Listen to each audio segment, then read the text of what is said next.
औज़ुबिल्लाहिमिनश्शैतानिर्रजीम बिस्मिल्लाहिर्रहमानिर्रहीम। व्यूअर्स, सबसे पहले तो आप इस चैनल को सब्सक्राइब कर लीजिए और बेल आइकॉन को प्रेस कर दीजिए ताकि इस चैनल पे दी जाने वाली इन्फॉर्मेशन आपको वक्त पर मिल सके। हमारा आज का है जो लेक्चर है वो रिलेट कर रहा है एक्सरसाइज 7.5 जो मैथमेटिक्स की 9th और 10th की बुक है सिंटेक्स बुक बोर्ड की, उससे रिलेटेड। आज हम इसमें 2 सवाल सॉल्व करेंगे और उसकी मदद से हम देखेंगे कि बाय मैट्रिसेस जो सिमल्टेनियस इक्वेशंस होती हैं वो कैसे सॉल्व की जाती हैं। तो आइए हम देखते हैं कि हमारा क्वेश्चन क्या है। क्वेश्चन कहता है solve the matrices if possible. If possible mean के बाज़ दफ़ा ऐसा भी होता है कि जो लीनियर इक्वेशंस हमें दी गई होती हैं उनका डिटर्मिनेंट जो आ रहा होता है बेसिकली ज़ीरो आ रहा होता है, लिहाजा उसका इन्वर्स नहीं निकल पाता है। जब इन्वर्स नहीं निकलता है तो वहाँ उसका सोल्यूशन पॉसिबल नहीं होता। लेकिन ख्याल ये रखिएगा सोल्यूशन पॉसिबल हो ना हो, सोल्यूशन सेट ज़रूर बनेगा, चाहे एम्प्टी बने। क्वेश्चन हमारा है क्वेश्चन नंबर 2, 8x - 4y = 2 और x + 2y = 4। सबसे पहला काम तो हम इसका ये करेंगे कि हम सोल्यूशन की हेडिंग डाल के क्वेश्चन कॉपी करेंगे और क्वेश्चन कॉपी करने के बाद इसको मैट्रिसेस के फॉर्म में लिखेंगे। जब हम मैट्रिसेस के फॉर्म में लिखेंगे तो उसका तरीका ये होता है कि हमारे यहाँ 3 मैट्रिसेस बनते हैं, 2 मैट्रिक्स मल्टीप्लाई हो रहे होते हैं जो इक्वालिटी की लेफ्ट हैंड साइड पर होते हैं और एक राइट साइड पे होता है। इक्वालिटी के लेफ्ट हैंड साइड पे जो 2 मैट्रिक्स बनेंगे उसमें से एक बनेगा जो एक्स वाई वेरिएबल्स हैं इनके कोएफिशिएंट्स का, यानी 8 - 4 1 और 2, ये एक मैट्रिक्स बनेगा। और दूसरा वेरिएबल्स का बनेगा एक्स और वाई। जो तीसरा मैट्रिक्स बन रहा है वो हमारा लेफ्ट हैंड साइड पे जो 2 वैल्यूज़ दी गई हैं 2 और 4 उनका बनेगा। इसके बाद हम पहले मैट्रिक्स को ए लेट कर लेंगे और राइट साइड वाले जो मैट्रिक्स है उसको बी लेट करेंगे और जो एक्स वाई वाला मैट्रिक्स है उसको कैपिटल एक्स लेट कर लेंगे। जब हम ये लेट करते हैं तो हमारे पास इक्वेशन आ रही है AX = B। ठीक, जब AX = B आ रही है, ए को अगर हम राइट साइड पे लेके जाएंगे तो वहाँ जाके वो इन्वर्स में चेंज होगा और x = A inverse of B, ये हमारी इक्वेशन बनेगी। इसके तहत सबसे पहले तो हमें ये करना पड़ेगा कि हम डिटर्मिनेंट ऑफ A सॉल्व करेंगे। जब डिटर्मिनेंट ऑफ A हम सॉल्व करते हैं तो 8 × 2 = 16 माइनस फार्मूले का और 1 × -4 आएगा।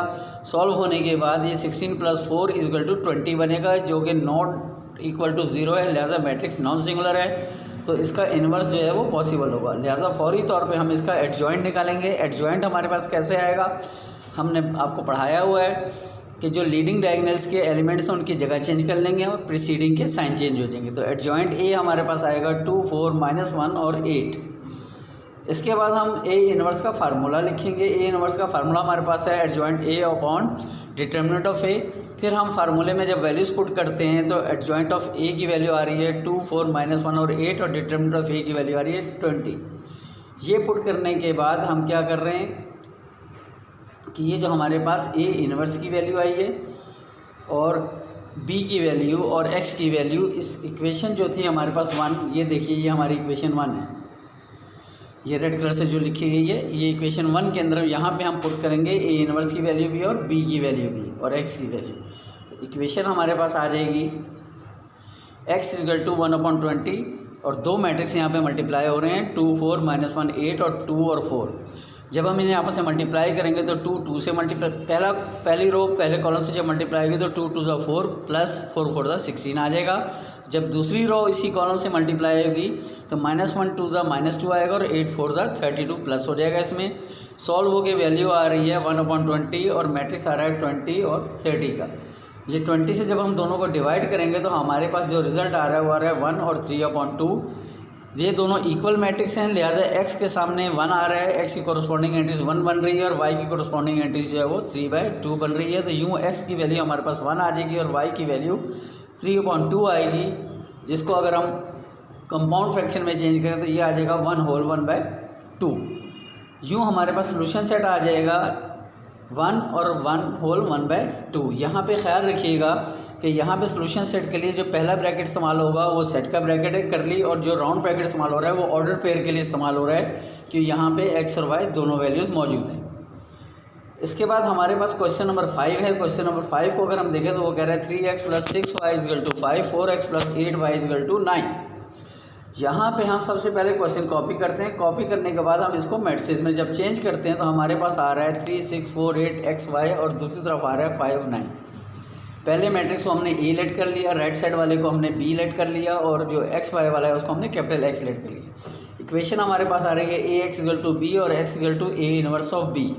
ये हमारी इक्वेशन 1 आ जाएगी। सबसे पहले हम डिटरमिनेंट ऑफ ए सॉल्व करेंगे। जब हम डिटरमिनेंट ऑफ ए सॉल्व करते हैं तो 3 8 24 लीडिंग डायगोनल्स की एंट्रीज मल्टीप्लाई हुई माइनस फार्मूले का और 6 4 24 प्रीसीडिंग की वैल्यूज मल्टीप्लाई हुई। यहाँ रिजल्ट हमारे पास 0 आ रहा है, लिहाजा मैट्रिक्स हमारा सिंगुलर हो जाएगा। जब मैट्रिक्स सिंगुलर हो जाएगा तो इसका इन्वर्स पॉसिबल नहीं होगा, इन्वर्स एग्जिस्ट नहीं करेगा। जब इन्वर्स एग्जिस्ट नहीं करेगा तो इसका सोल्यूशन भी पॉसिबल नहीं होगा, लिहाजा हम डायरेक्ट लिख देंगे कि solution is not possible and solution set is equal to empty set. जैसे कि ऊपर हमने बताया था, सोल्यूशन पॉसिबल हो ना हो सोल्यूशन सेट हमारा ज़रूर बनेगा, चाहे वो एम्प्टी सेट ही बने। ये हमारा आज का लेक्चर था व्यूअर, इसको ध्यान से देख लीजिए और इससे रिलेटेड अगर कोई चीज़ आपकी मिस हुई है, कोई नॉलेज आपकी चाहिए तो जो प्रीवियस लेक्चर हमारे हैं उनको फॉलो कीजिए।